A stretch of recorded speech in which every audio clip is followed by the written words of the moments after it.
Good evening, everyone. Thank you for joining me. I am here for an evening relaxing craft and chat session with you all. So I'm going to show you what I'm working on, and then we're going to put a timer for 20 minutes, and we're just going to sit together while I work on my project and chit chat. And I'm trying to create a cozy fall atmosphere today. I have an apple themed scented candle, and then I have tea, and then I have like orange stuff and wooden colors and all of that. I'm trying to do this with stuff I already had around the house. So we're trying to create a vibe here. So I'm so glad you're here. This whole project of sitting together and crafting is really about slowing down, especially and not trying to approach our hobbies with this sense of I have to accomplish XYZ, or I have to get all the latest stuff, or I have to always be producing. So that's why I really want to make the focus of my crafting YouTube channel about the process of doing it. So that's why we're doing 20-minute sitting and crafting sessions together, so that we can really just focus on the process and build up this routine of taking the time to do our craft rather than, focusing so much on the outcome. So let me set my timer. And obviously you don't have to set a timer, but I like to do it because it helps me kind of set a minimum standard for myself. Like if I'm just like, oh, I'll knit when I have time. This is making me nervous with my headphone cord. If I'm like, oh, I'll just knit when I have time, I don't do it because I feel like I never have time, right? Whereas if I commit to doing it for 20 minutes a day or 15 minutes a day, I actually do it. So even though it sounds like such a small amount of time and you're like, oh my gosh, that's nothing, I really like to set the timer and dedicate myself to doing it. So let's get started. So first, let me take a sip of my tea. My fun, cozy drink today is black tea with cream and sugar. Let me know in the comments what your drink of choice for your crafting session today is. First, I actually wanted to catch you up on, I've done, I think, 1 or 2 videos where I'm working on this sweater for my husband, and I was like, oh my gosh, it's so boring because it's just stockinette forever. And he wanted an oversized sweater, and he already has really broad shoulders. So I just wanted to show you all, I finally graduated to the section that's not just stockinette. So now it's a little bit interesting now, and I get to like have fun with it again. So you see I'm starting some cabling here. So yeah, it's so funny how like I felt like it took me literally months to get through all of that stockinette, even though, it's so fast and mindless. But just when I'm not super engaged, I have a hard time following through with something if I don't find it super interesting. You know what? I forgot a needle. Let me go find it. I'm going to pause my timer. 1 second. Back, I found the needle. It was blending in with the couch. I'm so glad that I noticed it was missing before my husband sat down and like poked himself. This isn't very sharp, so it wouldn't have done any damage, but it, we would have talked about it and he would have been like, why is this here? Okay, so starting my timer back up. I was saying, I have a hard time sticking with something when I don't find it intellectually engaging. And that's my problem with doing like really big knitting projects that are just stockinette. Like, yeah, they're simple, but I get so bored. Whereas like now that I'm onto the part of the project where there's a chart, I'm like, okay, yeah, like this, this changes every so often. Or even if there's like gentle shaping, I'm a lot more engaged with that. So it's easier for me to knit more and more often when there's more going on in the pattern. I feel like I'm talking a million miles a minute, and my intention was to be slow and cozy. So I think I've already had maybe a few too many coffees today. So my project that I'm working on today is this, and this is also the topic I wanted to chat about for most of the session today, is I am making a pair of socks for myself. I have never made myself a pair of socks before. I've made a pair of socks for my husband, and I've made a pair of socks for my dad. It's funny because, they're men and they have bigger feet than me. So it's like, why did I do my first pair of socks for a larger size, but I just have a hard time following through with projects when they get a little, redundant or boring, which all projects do at some point. There's like a middle where you're doing the same thing over and over again, unless I know that I need to do it for some reason, like someone's expecting it, or I've put an expectation that it's going to get done at some point. And so I have a hard time making projects for myself. Not because I don't think I'm worthy or anything like that, but just when it's just for me, it's so easy for me to put it down and then like just never come back because I've mentally moved on. Whereas when I'm like, oh, yep, this is my dad's Christmas present, then I'm more focused even during the parts where I'm not as engaged. That I say that, but I'm like year 3 of working on my husband's sweater. So, take that with a grain of salt, I guess. So yeah, this is my first pair of socks I've ever knit for myself. Oops, forgot to do something here. I'm doing some increases and I forgot to do it, but I noticed right away, so I can go back and fix it, no problem. Yeah, so I'm really excited to own a pair of socks that I made for myself, and I have this super pretty, fun, pinky and orange variegated yarn. It's so beautiful. I actually got it at a local yarn store in Chicago when I was visiting.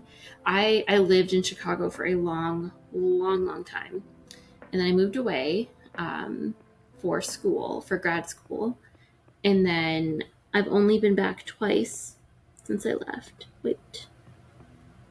Man, I keep forgetting to do the increase. Hold on a second.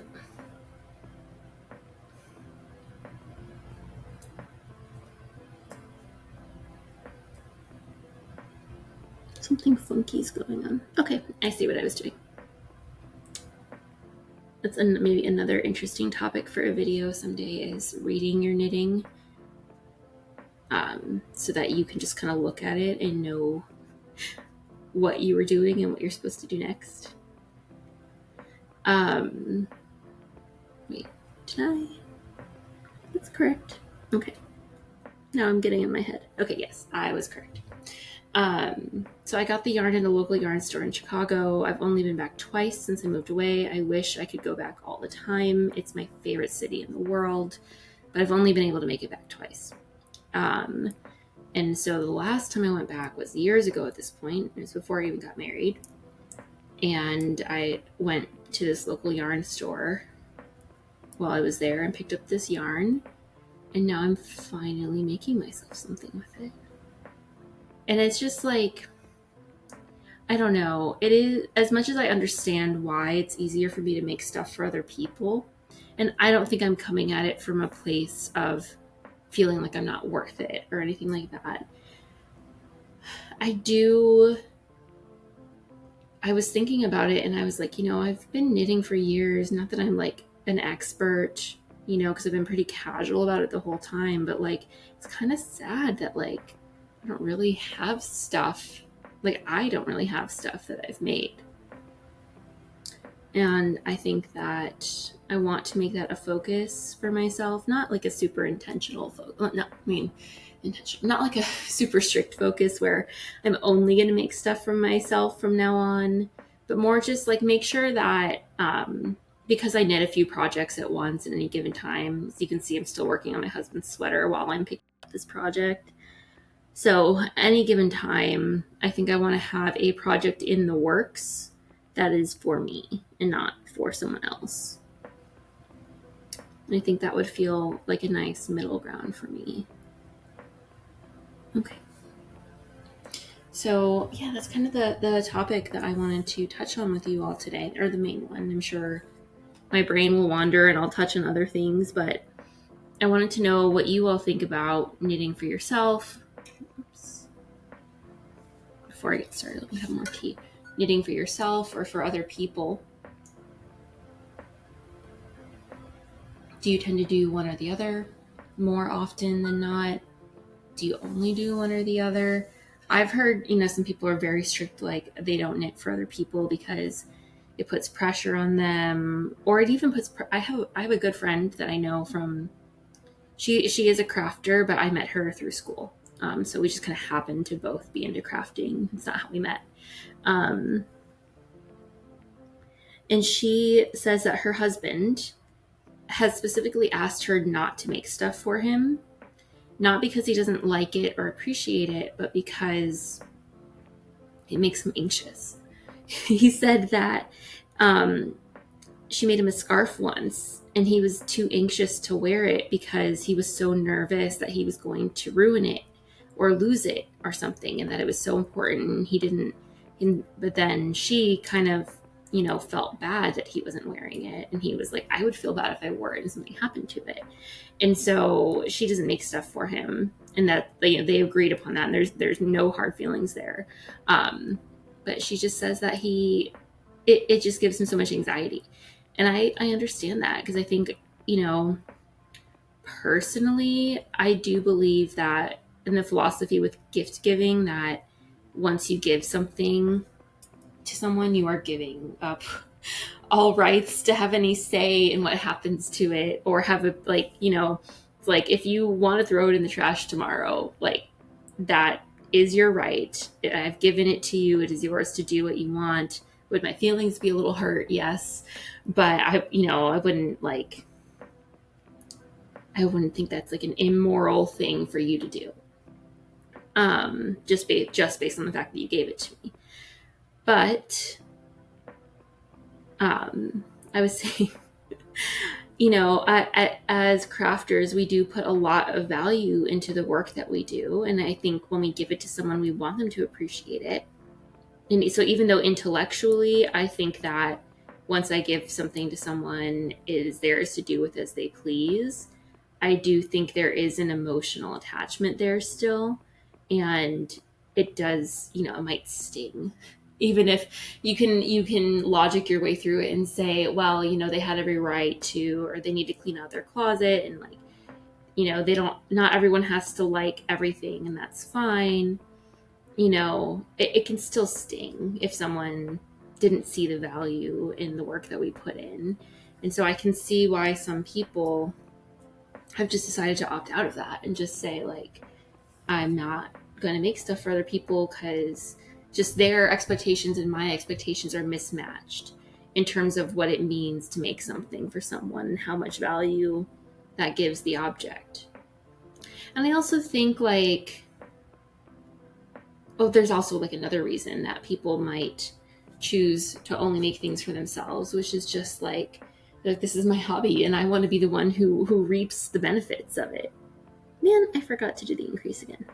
I always notice it like exactly one stitch later, so it's never a big issue. But come on. I do understand people being like, well, this is my hobby and it's for me, and so therefore the output should be for me. That's another totally valid reason. And then I think also there's the side of it where people who don't make things themselves, who aren't crafty, they might... I think people have expressed this before, right? Where they've said like, oh, well, if I thought about selling my stuff, or someone asked about buying it and they wanted to pay me $15 for, a knit hat. And you're like, but that's 8 hours of work. Plus this is really nice yarn. The yarn costs more than that itself. And then I put in 8 hours, this is worth way more than that. And so if you don't make stuff yourself, there's definitely this mismatch in expectations of value. And so people might not quite understand, what it means and how special it is to get something that someone made. And that's not an insult to them or saying anything bad about them. They just don't know, that's just not experience that they have, that they could have gleaned other information from, which I have tons of experiences that I don't have, that I'm sure there are things I don't know or perspectives I don't have that other people is a daily thing for other people. And for me, I've never experienced it. So we can't really like hold it against other people for not understanding. But it also makes sense why we as crafters then might choose to only make stuff for ourselves. But me, I don't have that problem with the people close to me because I am very vocal about the effort that I put into things. Also, especially with my husband, because like he has seen that I have been working on this for 3 years. Stop and go. He knows that like I don't work on it every single night and that I work on it for maybe 30 minutes at a time. And then also, there'll be like maybe like a week or two where I don't work on it at all. So he understands that it's stop and go, but he also sees just how much time is going into it. So he kind of by nature has no choice but to understand the level of effort that goes into things. But I am very vocal in my life about when something took a lot of effort. I will let you know. And I think that's fair and reasonable. I don't believe in acting like something was easy if it wasn't. If it was easy, I'll tell you. But if it wasn't, or like knitting, I think knitting is easy, but like it takes a lot of time and attention. And I'm not going to say that to be like boastful or anything like that. Did it again. Okay. But I like a way that I like to respond to compliments is like if someone's like, oh wow, like so one of my other main hobbies is dancing, and I've been doing it my whole life. And so if someone sees me dance that doesn't really dance, and they do, and they're like, oh my gosh, wow, you're such a good dancer, I actually like to respond with like, thank you, I've been working really hard at this for a lot of years. Because one, I don't like to brush off compliments. So I don't want to be like, oh, it was nothing, especially because like if someone doesn't understand dance in this particular example, they might really think it's a lot. They might be like, oh my gosh, I can never do that, right? But I also kind of think it's like something about giving myself credit and props is like, I don't really believe in talent. I believe in effort and practice. And so if I get a compliment on something, I like to acknowledge the effort rather than the talent. So if someone's like, oh my gosh, you're a good dancer, I'm like, yeah, thank you, I've been practicing like my whole life. Or if it's a specific routine, like, oh yeah, I worked so hard on this routine, thank you, that means a lot that you noticed. Or if I make a sweater, that's a bad example. If I make a hat and someone's like, oh, your hat is cute, where'd you get it? And I say that I made it, they'd be like, oh my gosh, that's so cool. I'd be like, oh, thank you. It's, it was really fun. I'm really glad you noticed it. It's like so much work, but I love doing it, is probably how I would say that. Because I do think we are compelled a lot of the time to downplay how much time stuff takes us.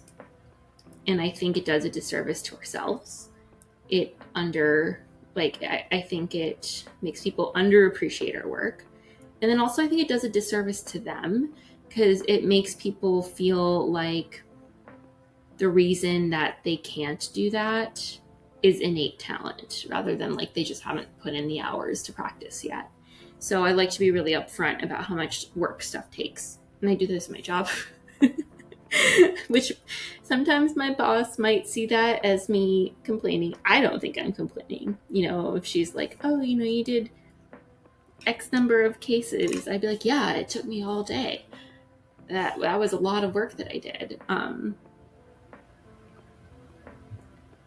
And it's my little way of, not being like, oh my gosh, I'm amazing, I'm the best ever, but still acknowledging myself. I don't know, maybe that would rub some people the wrong way. I'm not sure. But it is something that I think is good for my self-esteem. So I'm going to keep doing it. I told you all I would wind up on a weird tangent. Yeah, so I'm just on the increases part of doing this sock. I'm doing it toe up if you haven't noticed. So I'm just doing like increases every other row.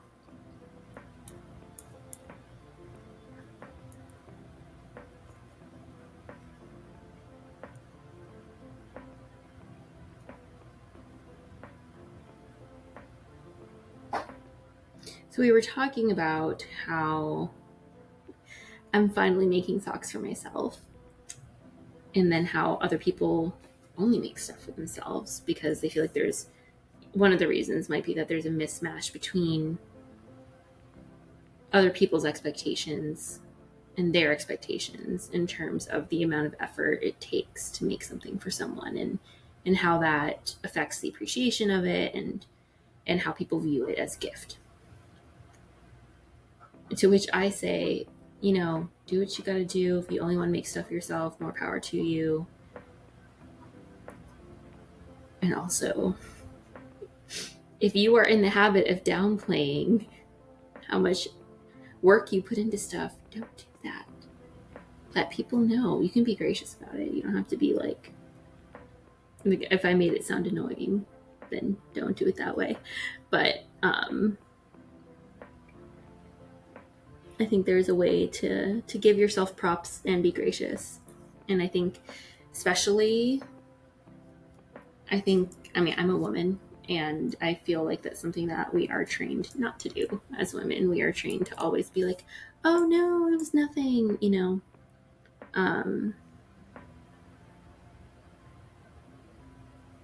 I don't think we should. I think we should shout out our effort in a way that is like humble and gracious. I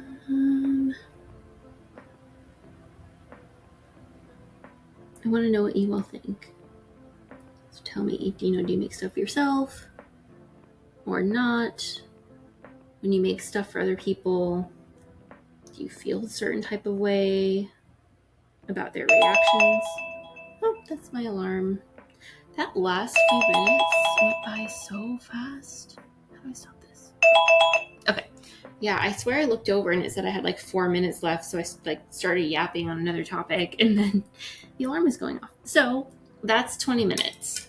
By no means is the purpose of this channel or these videos to make you feel like you have to stop at 20 minutes.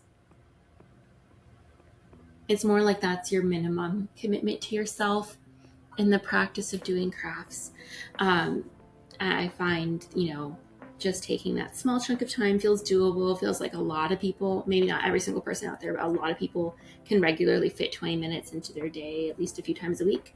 So make sure you're still doing something that you care about and that you like without it feeling overwhelming, or like, I don't like to feel like everything on my to-do list has to be done before I get to do the stuff that's for me. And so by allowing the thing that's for me to be a small time commitment, that makes sure that I do it, even if the laundry isn't done yet, or even if I still have work to do. When I'm like, oh, well, it's only 20 minutes, like that still makes sure that I put time for me front and center.